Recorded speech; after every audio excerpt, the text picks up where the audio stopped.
গরমের ছুটির আগে অনু নামে একটি মেয়ে পড়াশোনা করে এখানে। তো তাকে বলেছে যে তিলকমালা পরে যেন না আসে।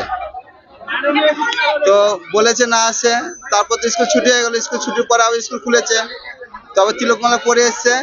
তো বলছে তোকে এত বারবার বলেছি তিলকমালা পরে আসবে না, তবু আবার কেন পরে এসছিস? তো শোনেনি। তো আমাকে ফোন করেছিল, করে বললাম ঠিক আছে, গার্জেন যাক গিয়ে কথা বলো হেড ম্যাডামের সঙ্গে। যখন কথা বলে তখন বলছে হ্যাঁ তিলক পরে আসবে, কিন্তু দেখা যেন না যায়, এরকম কথা বলেছে। এখন উনি অস্বীকার করছেন যে না আমি এরকম কথা বলি না, আমি বলছি তিলক পরে আসবে সেটাই বলেছি। আমি বললাম, তো তখন স্যার বললো যে না অসুবিধা নেই, আর কোনো অসুবিধা নেই। তখন বললো না সে তিলকমালা পরে কি পরে আসছে? তিলক পরে, ও তিলক পরে এসেছিল। অনু মণ্ডল বলে একজন ছাত্রী, সে তিলক পরে এসেছে।